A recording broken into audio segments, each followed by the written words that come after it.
they get things wrong. But look at this, I'm joined. Let me just put the leather gloves on because I feel like it's a day for violence. No, it is. There's a lot of big boys here. We're putting on the assassin's glove. A lot of big boys here. I mean, welcome back, first of all, to Ade Oladipo, Mr. DAZN himself. You know, when you see Ade, you know what it means. Wow. It means it's DAZN. That's what it rings true. That's interesting. Yeah. Okay. When I see you, the only thing I think about is the face of DAZN. I hear your voice in the ads. Wow. But I'm not going to lick your balls too much. No. Today Carry on. it's not about you. It's not about me. But it's about heavy impact with Frank Warren. As we can see, some of the fighters are here. Yeah. Joel Joyce in the background, Richard Riakporhe getting interviewed, Delicious Ori over there. You know, everyone's here. Fabio Wardley, I didn't even see Fabio. Fabio's there there. you go. Oh, yeah. Well, there you go. Wow. Jamie TKV. I'm sure David Adelaide somewhere here as well.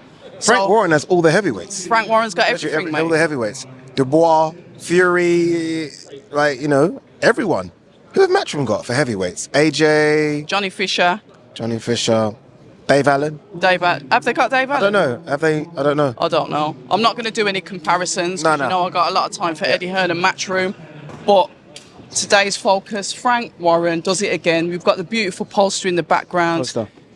Joel Joyce, Dillian Whyte, Ade. Come on, talk to me. It's honestly, it's last chance saloon. Last chance for last both chance of them. saloon for both of them. You know, it's funny. I saw Dillian in the hotel. Went down for breakfast, and I said to him, it was a healthy breakfast. I was like, right, that's super healthy. You know, because heavyweights can kind of eat what they want. He's lost weight. He's lost weight, and he said, "All right, this is my last chance."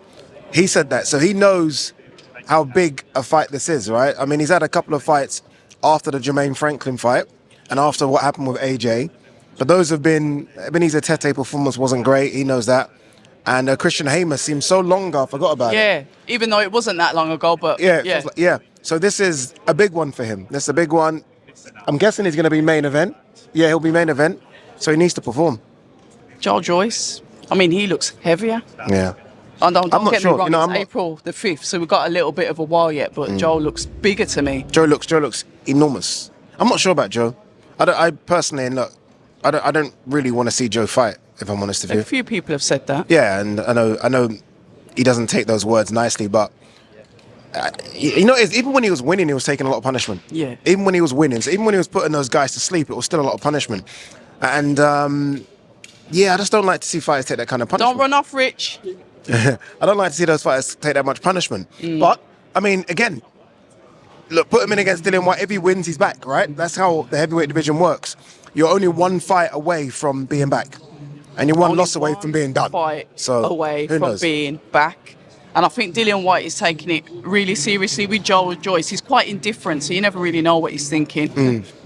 There he is. You know what's crazy? If this fight was 2 years ago, we would have said this was like an eliminator for a title. If this fight was 2 years ago, if you said Dillian Whyte versus Joe Joyce is happening, you would have like, oh, they must be that close to a world title fight. But would you have said that about Derek Chisora and Otto Wallin? The thing is, look, Frank Warren seems to make things happen. Yeah. He's like the can man. Yeah, It's like the man that comes out of the genie bottle and says, I'll give you 3 wishes. And he's just working that in boxing. Phenomenal shows. Yeah. Phenomenal fighters. Like you said, 2 years ago, that might have been a fight to make.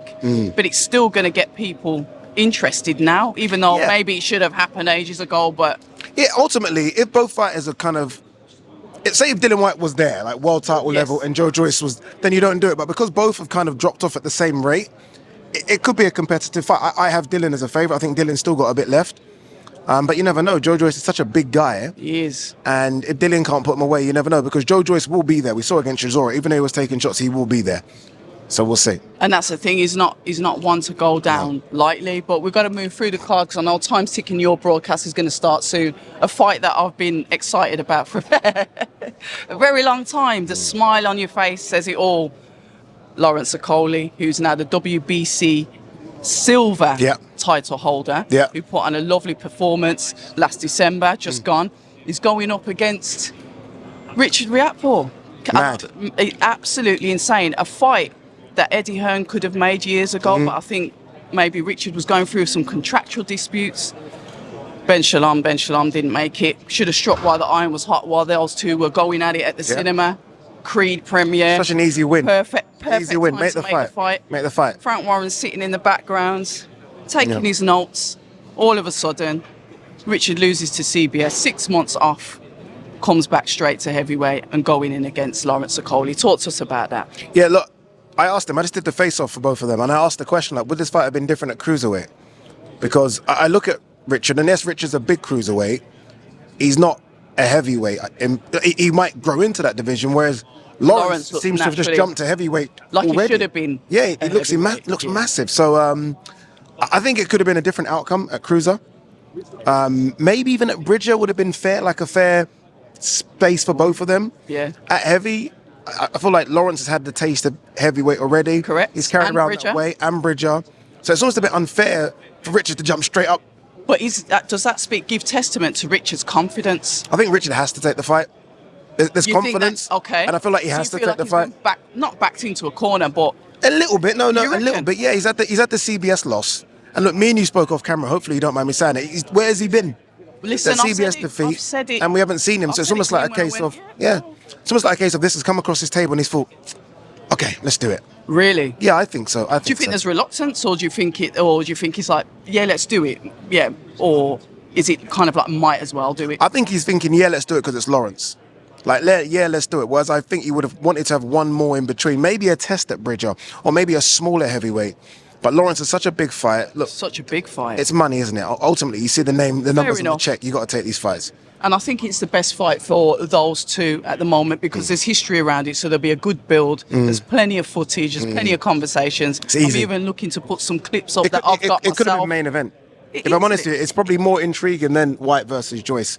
because of the backstory. Because of the backstory. They're both well known. And look, the winner can go. I look at Fabio Wardley over there, and I'm like, what? He's not that much bigger than those two. No. There's some intriguing All right, fights fair enough. between the guys that aren't giants. But some of the guys at heavyweight aren't. They're not like heavyweights. Yeah, they're not- And we're they're not gonna all of come to them David are- Adelaide being one of them. Yeah. However, I like Adelaide. come on then, I like he's Adelaide. going up against Jamie Takivi. Yeah. And a I'm lot kind of biased people- towards Adelaide. You know, I'm a little biased towards Adelaide. You can be biased to who you want, you Yeah. know. I'm sure he will love you for it. Jamie Takivi, Congolese, tough, rugged. Yeah. Might not be the prettiest of fighters. Doesn't matter, does it? But he gets the Doesn't job matter. done. He's kind of in that Chisora, Dillian White mold of not everyone's going to be Muhammad Ali. But this is how I fight, this is how I win. And he forced his last opponent Yeah. into obviously submission. You saw what he did to his nose earlier. Underrated jab that he's got. Yeah. He's able to mess a fight up. But then you've got David Adelaide, quick, explosive. Now that he's with Adam Booth, I'm confident that I can say the David Hay juice will run towards That's Adelaide. what you've done there. It's I'm quite good. expecting that. Yeah. Because I know Adam Booth as a trainer and I know what he's like. He likes that explosiveness. And he's back. Confidence is a big thing for Adelaide as well. Because he talks the talk. And when you talk the way Adelaide talks, you've got to deliver. Well, we need characters in the division. 100%. And he's definitely a character in the division because we're struggling for characters. Dude. Dillian's going, Chisora's going, Wilder's going, Fury's gone. Hey, in sync. It's true. No, Where you're right. are the characters? They're none. They're It none. doesn't matter whether you love David or you hate him, whatever. He's a character. He's a character. He's an and he will important be character. here to stay because of that reason. Yeah, win or lose. And it's almost good. Spot on. Not good that he suffered defeat, but he's now tasted defeat. He knows what it feels like. So Yeah. it's okay. It's not a case of Yeah. I've got to win every single fight.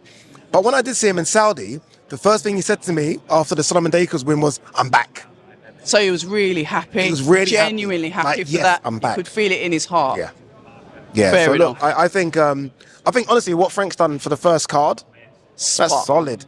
And then we're hearing Josh Taylor, Eko I've Usman, just seen that as well. What's Kakachi he versus doing? Lee Wood. I mean, Josh Taylor. Josh Taylor. 147 He's Eko signed, Usman. But he's signed to Frank. Mate, Frank signed him. it's- What is he doing? Are we calling him the Hoover? It's crazy. Is he the Dyson?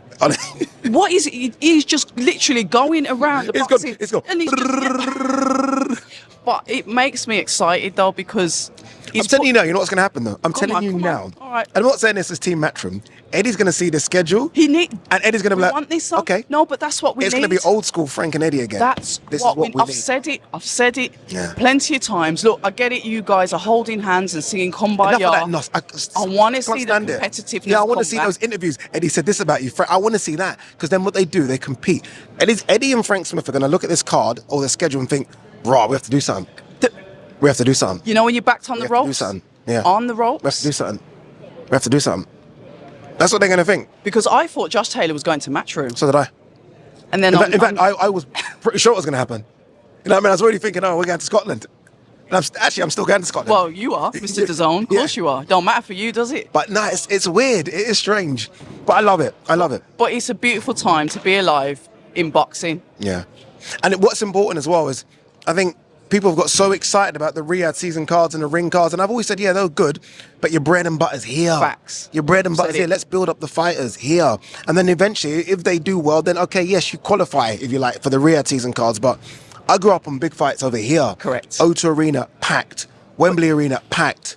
But this is Jamie Takivi over there. Don't go nowhere, Jamie. But this is what we love. You get in the heavyweights all walking around together, and it's all under the umbrella of Queensberry Promotion. They should change it to Kingsbury, because obviously that's who's ruling right now, and they seem to be ruling as well. Comment, this is no crazy. comment, this no is comment, crazy. no comment. I No, can't but I do love this. it. 4 years at Matchroom, I've got to be a bit loyal. Listen, you know what I mean? I love Matchroom. Nah. But I love boxing more. I love boxing and I love domestic fights. Yeah. Because that's 90% of what we do. And the other ones are extras and bonuses. But domestic fights are what I love. Like Kakashi, I mean, Lee Wood, I love more than most fighters on planet Earth. And he's been like outside for a year not doing nothing. And finally he gets another fight in Nottingham. It's going to be a nasty one against Kakashi, but he gets a nasty one. Look at this brother, tell us to move. He's not even interviewing. Anyway, we're not going to say anything. We're going to leave it there. Listen, we're going to catch up. It's been a pleasure speaking to you. It's long overdue. I'm so bad. Like when you're not in a rush. That's right. Yeah, because well, obviously I'm a bit more relaxed in the because you know one thing that I just won't do. If you're in a rush, I don't want to. You don't stop me. You don't. Yeah, and you give me this yeah. little bad side eye. You know. Sorry. You give me a little side eye. At least I'm honest. At least I'm honest. Hey there, mate. You good? Good. Hello. Nice to see you too. But see, when I have time, see, I came straight over. You said I need to speak to you. I didn't even. Thank you, brother. And when you said I didn't even. So you're the only one that's thirsty. I gave him a little something the other day, and I said, give him a little something. I said he's a little top security guard. Pause. Okay. Pause. This is going to go. Bombshell. Yeah. We'll leave it. Thank you. People say I'm toxic, and honestly, I don't care.